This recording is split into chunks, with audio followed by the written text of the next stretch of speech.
Everybody, welcome to There Free it Beer is. Friday. Oh, I'll press this button too. Sorry. No, you're good. I'm Robin. We're here with Macy Moore, the co-founder of HopFusion, and of course Ben Easley, the Bearded Monk, where every Friday we have free beer samples from local breweries out of the greater Denton, DFW area here at the Welcome Center, 111 West Hickory Street. Get you some 7 to 9. Right over there. Right oh wait, over there. hold on. I can at least turn my camera. Ben. Wave Newman. And the lovely Newman will serve it. We have a lot of fun here every Friday because, you know, we get free beer samples, so why not? Yeah. We actually carried a 6-barrel keg like all the way across downtown, so that was kind of cool. There you go. was Did very anybody impressed. stop you and ask, like, hey, where you going? Yeah, I think they're just used to people walking around with a keg of beer on their shoulder. That's Yeah. Denton.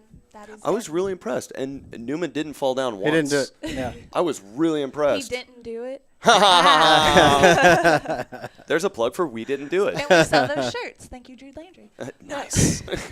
But no, so HopFusion, tell us a little bit about it. Okay, so HopFusion, we started the company, both Matt Hill and myself, almost 2 years ago now. It was founded actually on a bike ride, which is really kind of a centerpiece of our whole brewery. That sounds very Denton-like too. Yeah. We're part of Night Riders in Fort Worth, and it's a group. Every Sunday night we do a pub crawl on bikes.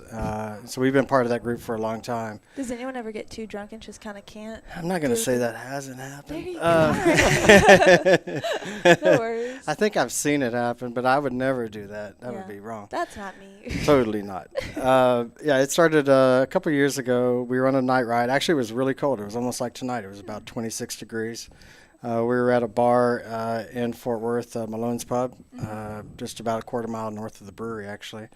And he and I had both worked on breweries together, helping them open, helping them get started, and volunteering at breweries. We had also homebrewed for a long time, and I knew him through the bikes. And so I asked him, I was like, hey, you ever think about opening up a brewery? And he goes, yeah, I think about it all the time. And I go, what would you do? What would you do different? What would you think about? He goes, you know what? It's not about the beer. He said, it's you can make really good beer, but it's really about the experience around the beer. And that really just hit home with me. That's exactly what I was thinking. So Hit you in the heartstrings. yeah, it hit me in the heartstrings. So we really started talking more about it and talking more about what that meant. And the brewery kind of came from that. And a lot of what we talked about, even on the first time that we met and talked about the brewery, a lot of that exists inside of our brewery right now. For example, all of our tanks are lit up with LED lights. Nice. Right on. At night we turn it off so you can see it from the tap room, but it looks like a disco brew house. Yeah. So Brian Levings of Nice Dudes, that does like all of our printing. I know he does some stuff for you guys too. Sent me a bunch of pictures of that grand opening party or the opening party, and I was like, golly, that tap room is beautiful. Yeah, thank you. It's really cool. At night, sometimes I'll sit there myself and just go, wow, it's really cool. I made this. This is mine. And that was literally something we talked about that very first time. It was like, what do we mean by that? And so much of the brewery and the bicycles, our logo is actually the chain ring off of the Surly that I rode that night that we started the brewery. Nice. So that's, man. That's good That's when it reminiscing started. on it. Yeah. Yeah. So what would you say makes you different apart from any other craft brewer? I think if you ever showed up at the brewery, you would instantly know that we're different. We're all about the community. We're on the south side of Fort Worth. We both Matt and I live on the south side of Fort Worth. We're within a mile of the brewery. Nice. To us, that's home. To us, that's our community. We built the brewery to bring the community inside. Actually, we took a lot of the outside during the demolition of the outside. We brought a lot of that inside to kind of preserve some of the old fences and chain barbed wire and everything else that was around the brewery. That's awesome. And so bringing the community inside and being a part of that community was incredibly important to us. That kind of drove so much of what we did in building, and honestly, one of the reasons that it took us so long to open was trying to stay true to that dream that we had originally. Right on. It would have been a lot of easier. sleepless nights trying to figure out what the next right step was. Yeah, exactly. Right on. Yeah. Right on. Yeah. Yeah, we kept coming back to it. Does this decision make sense to what we initially thought of? Because there's certainly a lot of easier steps that we could have had but all along you the wouldn't way. have stayed true to your principles of what you really wanted Right, for exactly the beer. right. That's beautiful. That's good. Yeah, And you thank just you. opened. You did just open 8 weeks or a month ago. Almost, I think 8 weeks ago. It was Okay. the day after Thanksgiving. Nice. Golly. So Yeah. it was Black Friday. We opened on Black Friday, totally not planned. We just got our CO like a week before that, so we were like, Sweet. let's open. No, that's awesome. We've been open. It's just can't believe it's only been that long, but yeah, it's only been 8 weeks. So how is it that you push your brand since you've only been open for so long and you yourself have only been making beer for 2 years or so now? Mhm. How is it that you want to push HopFusion? It's an interesting journey to try to push it. We haven't really had to push it, to be honest with you. It's just that good. It's just that good, man. It is. Yeah. We really, it's a struggle. I'm not going to say it's just like a walk in the park. Right. But there's so many cool people in this industry. Mm-hmm. There's so many cool people that we know and have known for so long that, you don't feel like you're really trying to push it. I understand that, and I understand the business side of all that, everything else. But it doesn't really feel that way. It feels Good. like, we're showing up at friends and we're like, hey, we got some beer. Let's help each other out. Let's do this together. Some places you go to, Yeah. it's kind of that way. But And that's how you're able to have your beer in 34 places in Yeah. the DFW area. Just and within honestly, 2 that was years. kind of, we kind of control it. Okay. To be, Yeah. it's not a total push. We actually do try to control our growth. We don't want to overexpand. We didn't want to overexpand because we were also opening up the tap room. Right. We didn't know what that would consume really. But I think we're starting to get on our feet. We're starting to get a little bit more comfortable with where we are. Right on. And you're in contact with a lot of people that have been right where you were and are Yeah. right where you are too, Yeah. just helping each other out. Yeah, we got some wonderful, wonderful friends who are, own breweries, have been in breweries for a long time. I can't even begin. They have helped us every single step, from plans. They have reviewed the plans with us. They have helped us, you don't do this. We did this, but it was a mistake. Go this way. All the way to even now on distribution, let me help you out. You need to talk to these people. You need to go to Nice. this place. That's what I love hearing from the craft beer community, because everybody's amazing. so freaking supportive Because across it's not the board. cutthroat like I'm sure it is No. just with the macro anybody. Yeah, oh yeah. Yeah. Yeah, it's incredibly. I used to work in retail, and it was cutthroat, and it was stab you in the back. This industry is absolutely, completely 180 Brotherhood, degrees off of sisterhood, fatherhood, everything. that. We truly are in it together. Yeah, exactly. We're all in it together. We're all in it together. Yeah. If I can help a brewery, honestly, if a brewery opened up across the street, it'd be wonderful. We would probably give away half the stuff that we had, so. And we'd be over there working all the time, digging ditches. And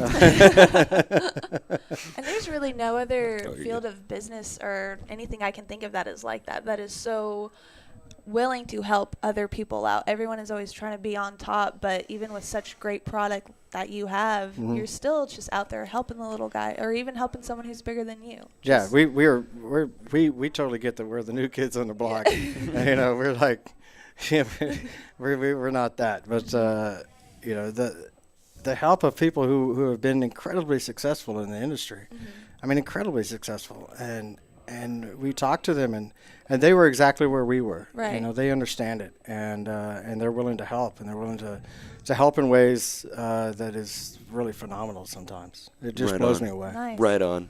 Nice. I really want to talk about the new beers, the seasonal ones that you're coming Ooh, out first yeah, of yeah. all, but I really, because we went over this a little bit pre-interview about the background of the names and little bit of your background in that, because that's just super cool to me. Yeah, so some of the names. We have lists of names. It's a hobby of mine actually, is beer names, and when anybody says a term or something, I'll go with that. It's kind of cool. Well, I like So I'll write that down. I got an extensive list of beer names, although I don't actually ever use them. It's just very rare that I actually use them.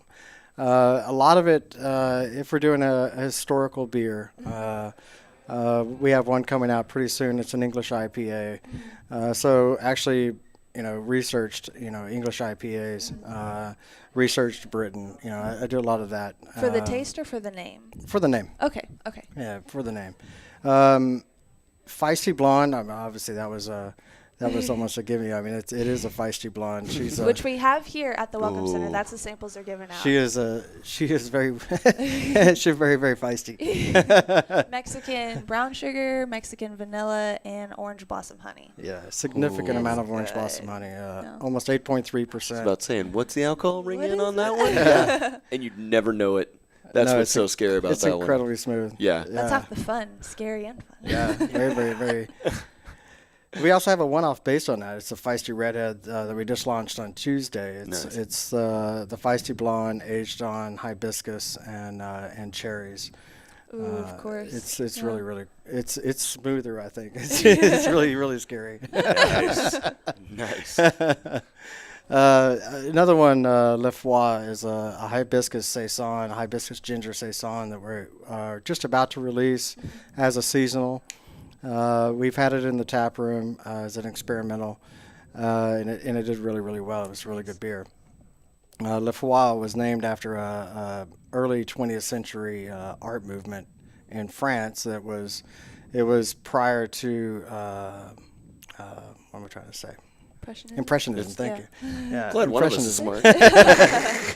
And they were painting with really, really crazy wild colors, which this beer is a really crazy wild colors. One of the first paintings in that series, or that movement, was actually a field of flowers. And since we used hibiscus in the saison, and since it's also a French, since it has a wild color, and since we're artists also at the brewery, we named it after that movement, Le Foie, which means the wild beast in France. And so a lot of the beers, sometimes they come to us. We have a beer right now called Even Trade, and we didn't know the name of the beer. It was actually in the kettle. It was being brewed in the kettle. Nice. We had no idea what we were going to call it. We had to because we have charts, and so we had to write something on it.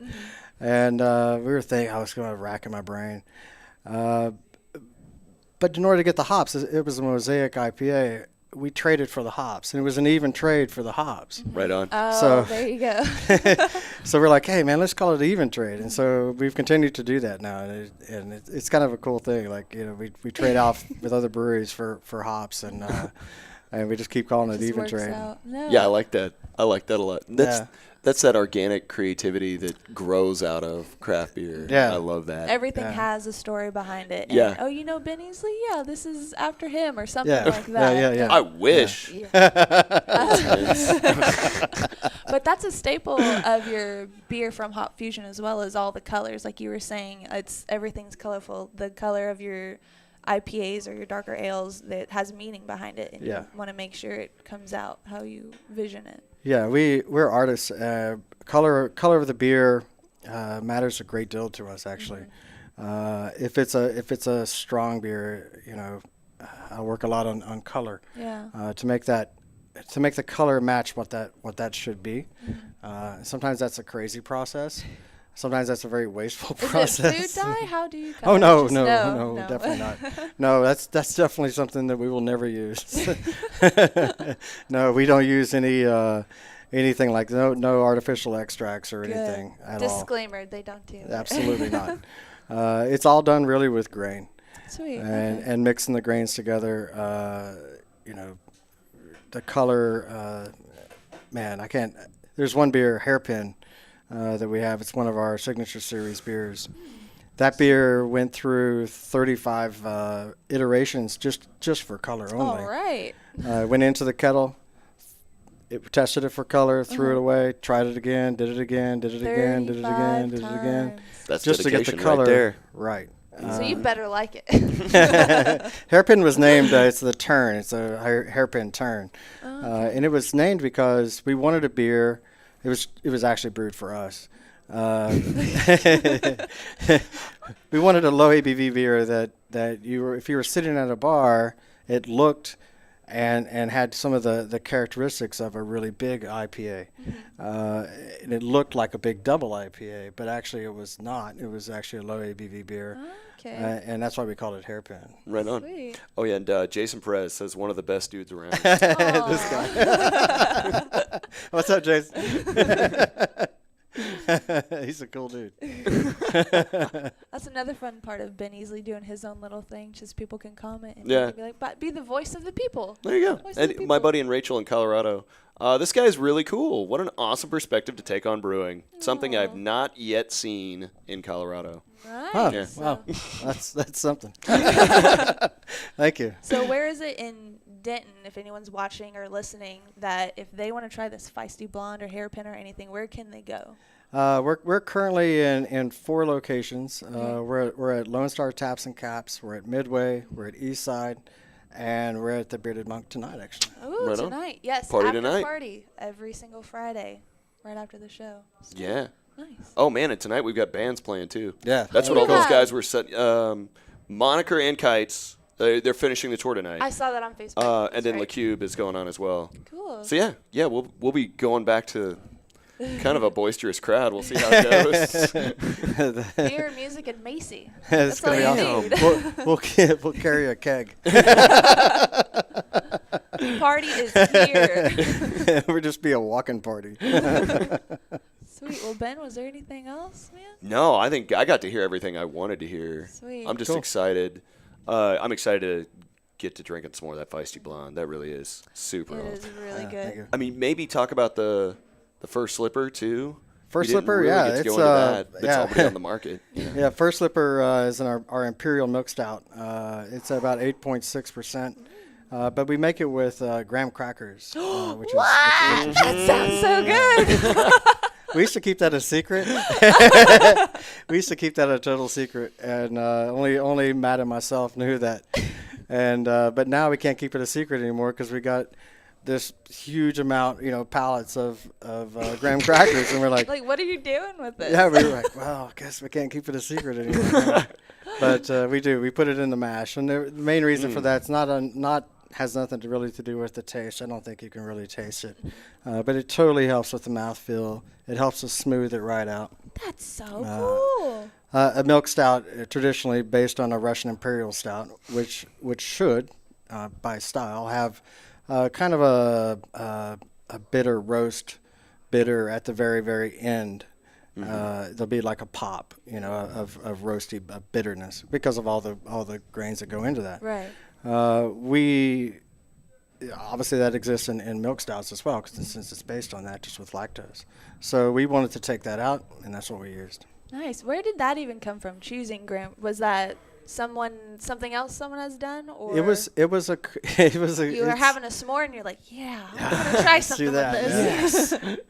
It was based really on home brewing and all the things that you do, in your garage when nobody's looking, and you have a bunch of ingredients. And we had made a few beers on homebrew using that totally different styles, and mainly for the mouthfeel to help smooth it out. Yeah. Cream ales and things like that. So we kind of took that and put it into it. We've definitely brewed it with and without, and we can definitely tell a difference between the two. It's going an extra step. It's obviously an extra expense on the commercial side. It's a pretty big expense, and it adds a lot to the brew day, which Newman can probably. Poor Newman. Most of the day on brewing that beer is unwrapping All the graham crackers. tons. If you want to be a volunteer, you're gonna unwrap some graham crackers. Yeah, but it's cool because you get a snack. That sounds like a good day of work. Come on. Sit down with a pallet of graham crackers. Let's unwrap all these. One man. for you, one for me.